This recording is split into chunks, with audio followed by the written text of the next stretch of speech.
I'd invite you to stand and join me in the pledge, and then Councilman Randall Harriman will bring the invocation.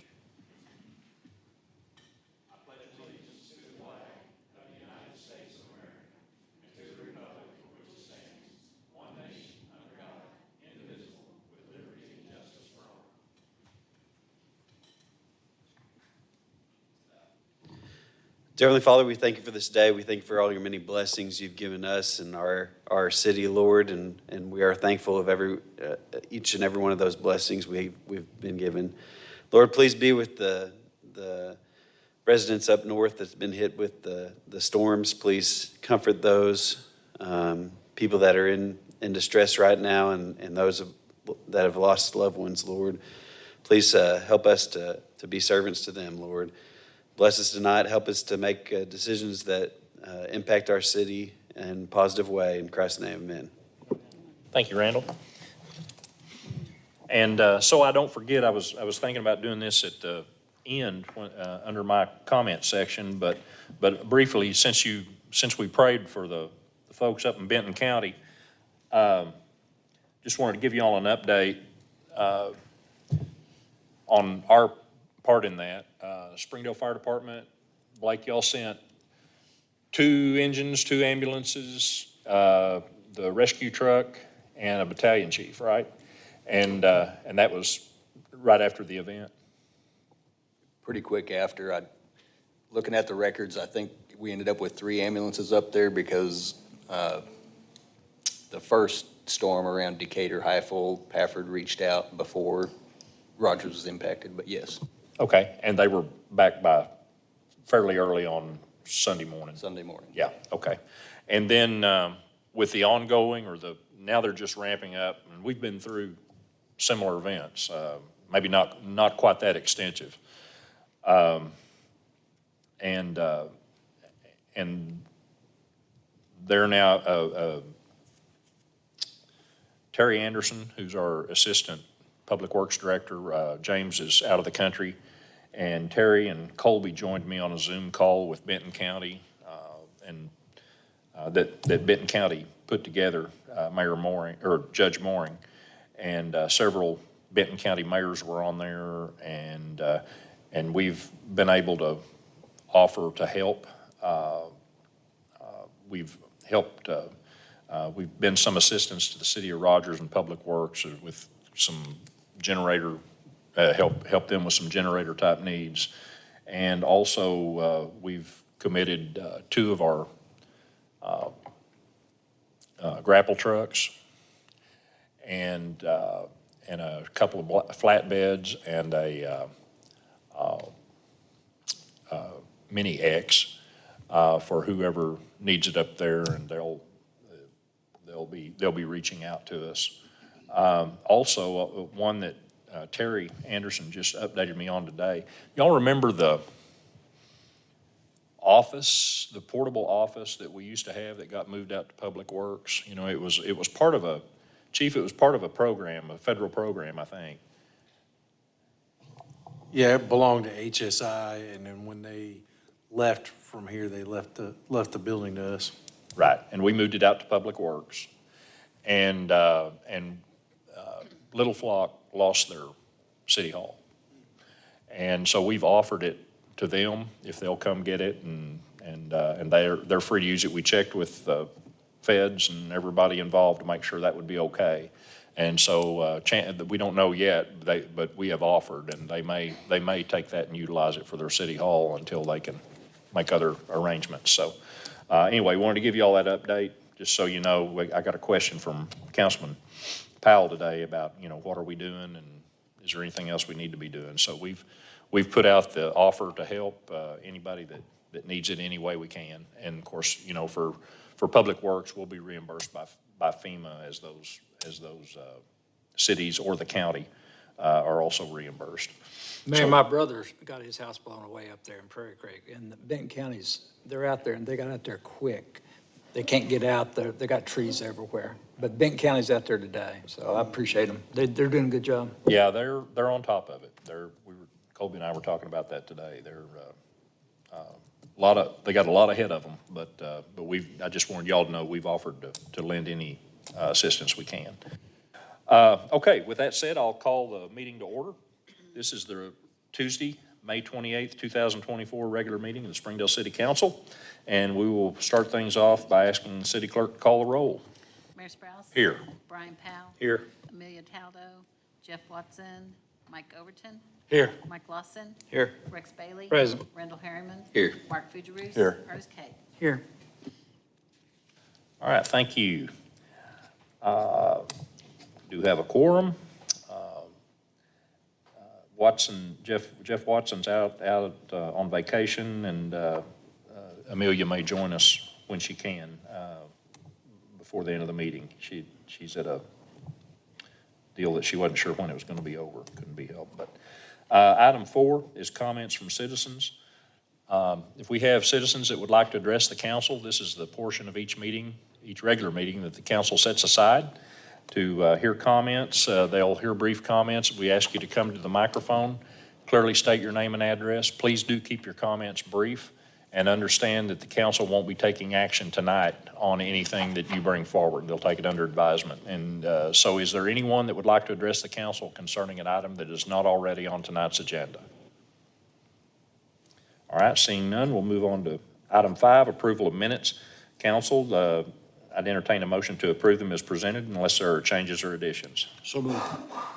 Okay, we got a motion and a second to approve the minutes. All those in favor, please say aye. Aye. All opposed, same sign. Thank you. Item 6 is procedural motions. What's your pleasure, council? I move for A and B. Second. Okay, we have a motion and a second for A and B. We're going to have this on the screen, guys? I think we do. All right, you may enter your votes.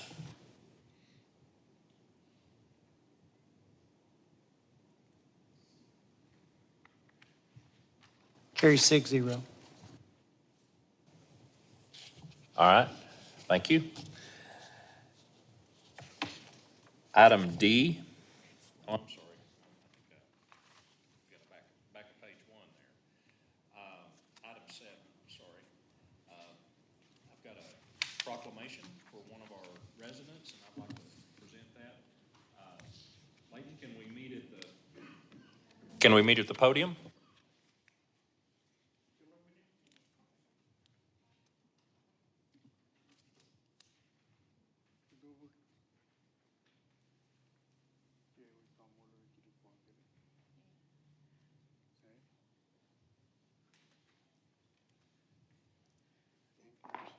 Absolutely. Let me read this. This is Layton Baraja. Leighton Baraja. And Leighton, this is a proclamation from the office of the mayor, and I'd like to read this for you now. Mr. Leighton Baraja is a master craftsman and has dedicated himself to honing, sharing, and preserving the art of canoe carving, a craft passed down through generations in the Marshallese community. Mr. Baraja has an extensive knowledge of the complex construction and traditional methods of canoe building and has been dedicated to preserving the traditional craft. And whereas Baraja has been making canoes since he was 10 years old and has been building the traditional outriggers on his own since he was 26, and whereas Baraja's on-site construction of a korkor, a traditional Marshallese wooden canoe, on the grounds at Shallow Museum has brought people together in Northwest Arkansas and provided a venue of cultural exchange and understanding. And whereas Arkansas is home to the largest population of Marshallese people outside of the Marshall Islands, Baraja relocated to Arkansas in 2013 and has collaborated with Shallow Museum and Crystal Bridges Museum on programs that celebrate, honor, and recognize his craft through community building, exhibits, and education. Now, therefore, it is my honor as mayor of the city of Springdale, Arkansas, to recognize Leighton Baraja and express our gratitude for his contributions to our community and Northwest Arkansas and for his willingness to share his talents, his culture, and his beautiful works of art. Leighton, congratulations. Would you like to say anything?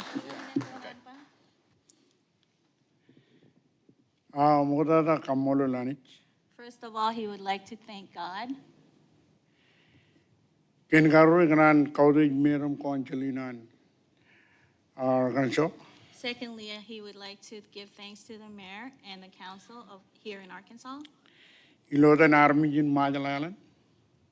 In the name of the Marshallese people, Lukunchoni and I would. this is a moment of celebration. And Ude Jiloa Irik Pain Merin. And I'm so blessed to have shake the hand of the mayor of Arkansas Emlo Mejan Oliven.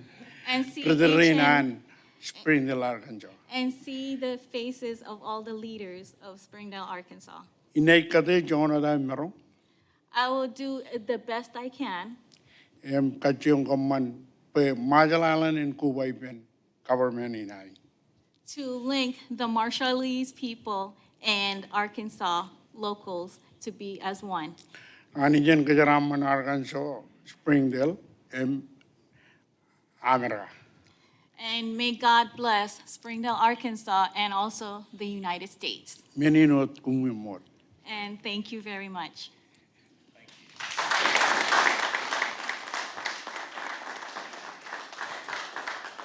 Council, that right there is something that is not happening anywhere else in the United States of America. So it's a unique privilege we have, so thank you. Somebody glad to shake your hand? Yeah, yeah. That's pretty good. I have to admit. Thank you for being here tonight. All right, item 8, and I'll go ahead and read this resolution. A resolution making a reappointment to the Advertising and Promotion Commission of the City of Springdale. That'd be Brian Stanley. Move the resolution pass. Second. Okay, we have a motion and a second to approve the resolution.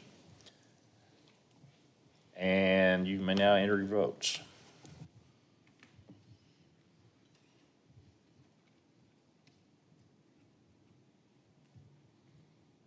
Carry 6-0. All right, thank you. Now, item 9, Planning Commission report and recommendations by Patsy Christie, Director of Planning and Community Development. Patsy? Okay, do we have the PowerPoint? Okay. The first item is a request to rezone 2.4 acres located on the west side of North Graham Road, just north of the new 612 bypass. The request is to rezone the property from Agricultural District A1 to Light Industrial District I1. The Planning Commission reviewed the request and recommends approval of the rezoning request. The title of the ordinance reads, an ordinance amending ordinance number 3307, the same being the zoning ordinance of the City of Springdale, Arkansas, and the plat pertaining thereto, by rezoning certain lands from Agricultural District A1 to Light Industrial District I1 and declaring an emergency. Patsy, was there any opposition from neighbors? This is on the north side of 612. And it's just a little piece that was left over from those two tracks that they owned there. Move the ordinance be adopted. Second. Okay, we have a motion and a second to approve the ordinance. Any more questions or comments, or anyone in the audience? Okay, you may vote.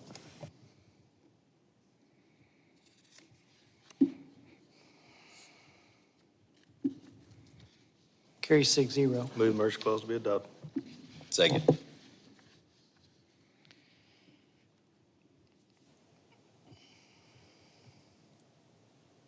Guys getting the emergency clause up?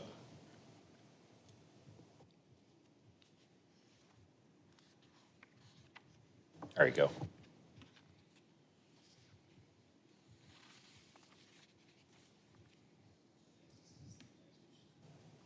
Is this the wrong? Yeah. All right, let's scratch that one, guys. Let's Yeah. go back.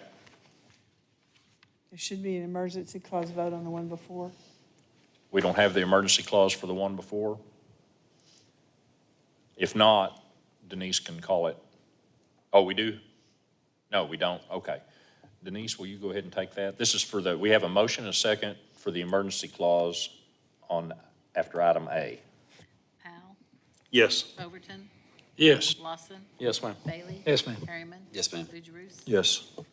Carry 6-0. All right, thank you. Go ahead, Patsy. Can I go back to, okay. Let's see, where are we? The next item is a request to do a revision to a PUD for the Ramsey at Springdale.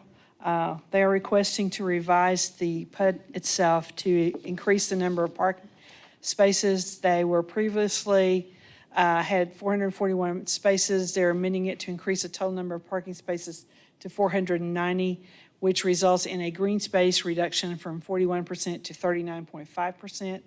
All the other provisions of the PUD development plan remain in place, and the proposed amendment is recommended for approval.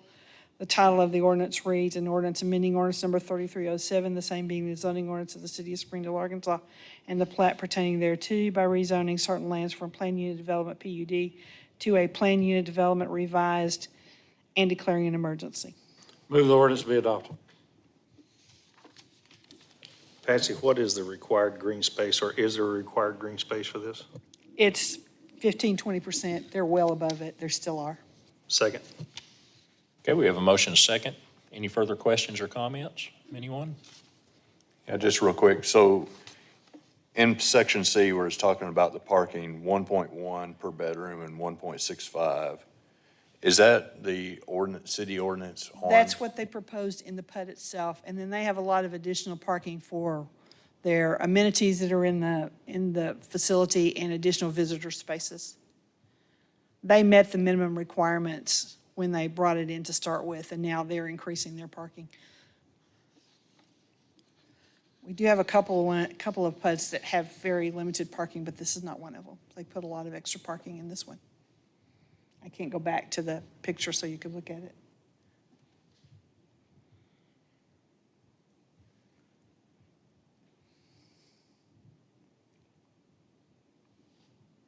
Yeah, gotta go back.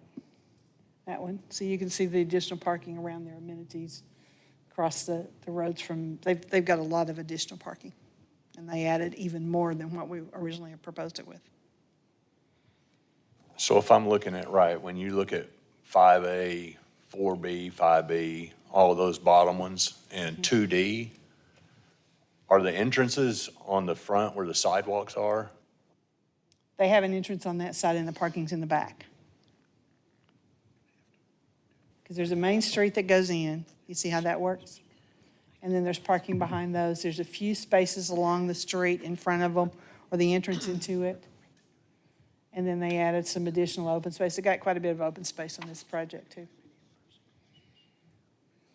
Okay, so like 2D would be the same. They would, because there's only 11 parking spots on the front of it or on the north side. They would, the second or third car that couldn't get into there would have to walk all the way around. Is that correct? Or they park in the back to start with. Everybody parks in the back who live there, and the front spaces are for visitors for the most part. I don't know that it's regulated like that, but that's kind of how you see it. Okay. Any other questions or comments? Anyone in the audience? Okay, looks like the vote is up, so anytime.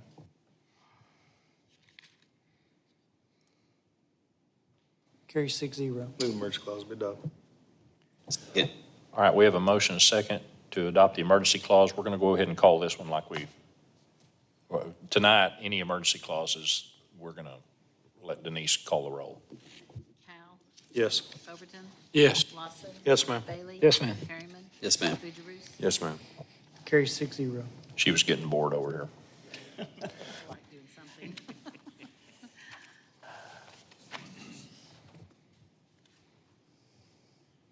The next item is a revised PUD as well. It is for the Brentwood Village PUD, and they are revising it to change the building setbacks on the 60-foot lot with front lot setbacks will be 25 feet, and the 47 lot with front setbacks will be 35 feet. In addition, they're adding a note that says exterior building material located 8 feet or closer to property line to be that of non-combustible type. Examples include, but are not limited to, stucco, brick, manufactured stone, and concrete siding. And all other provisions of the PUD remain in place, and the proposed amendment is recommended for approval. Title of the ordinance reads, an ordinance amending ordinance number 3307, the same being the zoning ordinance of the city of Springdale, Arkansas, the plat pertaining thereto, by rezoning certain lands from planned unit development PUD to planned unit development revised PUD and declaring an emergency.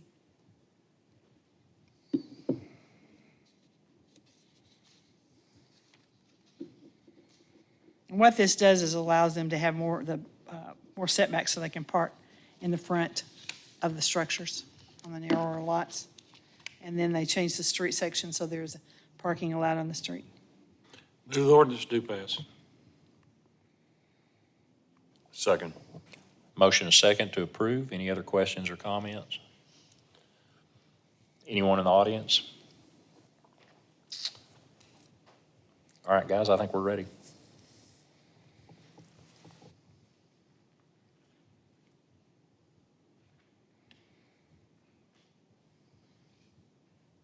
Carries 6-0. Merge clause will be adopted. Second. Powell, Yes.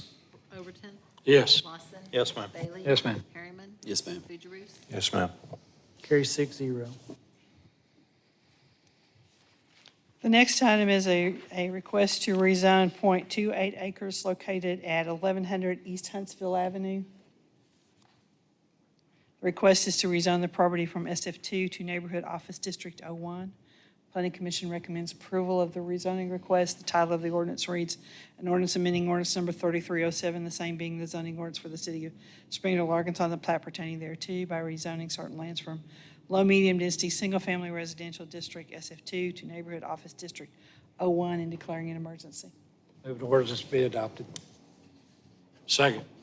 Any parking issues with this, or is it going to be a It's going to be deal? an office and the parking's all taken care of. They know where they have to pave to get the number of spaces required. Doesn't require another driveway either. Okay, we do have a motion and a second. Are there other questions? Anyone in the audience? Okay. We can vote.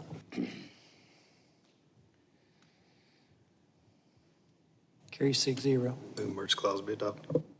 Second. Powell. Overton. Yes. Lawson. Yes, ma'am. Bailey. Yes, ma'am. Harriman. Yes, ma'am. Fugierus. Yes, ma'am. Carries 6-0. The next item is a request to rezone 1.25 acres located at 1383 Worth Lane from General Commercial District C2 to Institutional District P1. There's a church at this location. Title of the ordinance reads, an ordinance amending ordinance number 3307, the same being the zoning ordinance of the city of Springdale, Arkansas, and the plat pertaining thereto by rezoning certain lands from General Commercial District C2 to Institutional District P1 and declaring an emergency. Can you remind me what the purpose in this is? What's this doing? Because it's church now and going to be a church still, Yes, correct? it takes it out of the SF2, it changes the setback requirements. They can do different things with the church in a P1 that you can't do in a, Move the ordinance be adopted. Second. Motion is second to approve the ordinance. Any other questions or comments? Anyone in the audience?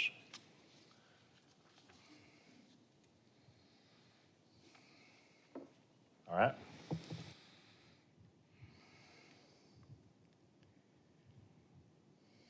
Carries 6-0. Merge clause be adopted. Second. Powell. Yes. Overton. Yes. Lawson. Yes, ma'am. Bailey. Yes, ma'am. Harriman. Yes, ma'am. Fugierus. Yes. Carries 6-0. the next one is the same thing for another church that's located at 718 Southwest N Street. The request is to rezone it from SF2 to P1. Planning Commission recommends approval. Title of the ordinance reads, an ordinance amending ordinance number 3307, the same being the zoning ordinance of the city of Springdale, Arkansas, that plat pertaining thereto by rezoning certain lands from low-medium density, single-family residential district SF2 to institutional district P1 and declaring an emergency. Move ordinance pass. Second. Okay, we have a motion and a second to approve the ordinance. Any other questions or comments? Anyone in the audience? All right, guys, we're ready.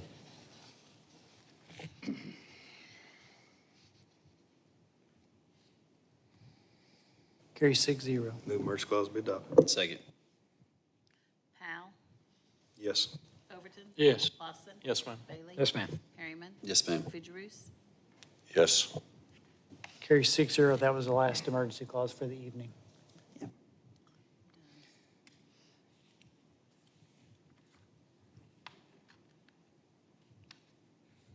I think I skipped one. Yep.